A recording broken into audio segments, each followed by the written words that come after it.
This particular darknet vendor goes by the name of Joy Inc. This organization primarily sells methamphetamine, cocaine, and MDMA in large quantities that they package here in Los Angeles at various different locations and then put into the US postal system for customers across the world.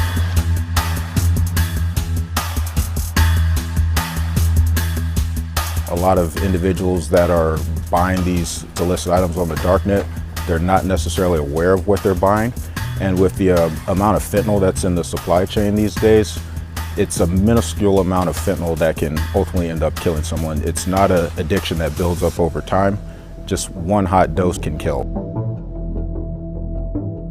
One of the things that makes a darknet marketplace so dangerous in the eyes of law enforcement is the fact that it's such an easy-to-use platform.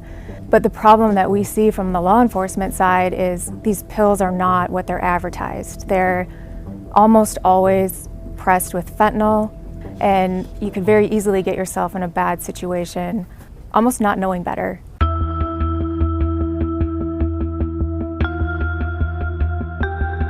What J-Code brings to the table is, given the numerous federal, state, and local partnerships that we have, to include our international partnerships, we're strategically placed to combat this threat because it is borderless. And because of those partnerships, there's no place in the world that we can't reach.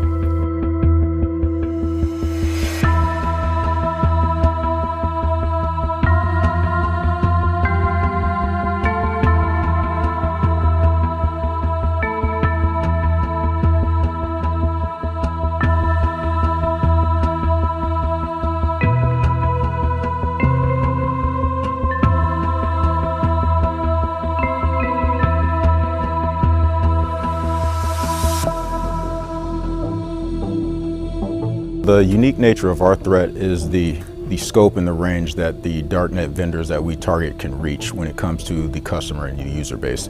It's not like when you're dealing with your local neighborhood dealer or even a cartel member. The darknet vendors that we investigate, they truly operate on a global scale in their ability to reach and sell drugs to customers out there.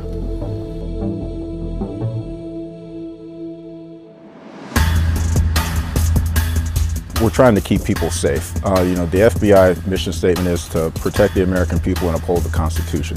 And that's ultimately what J-Code is about. We have become very adept at identifying the individuals behind these marketplaces, no matter what role they're in, whether they're an administrator, a vendor, a money launderer, or indeed a buyer.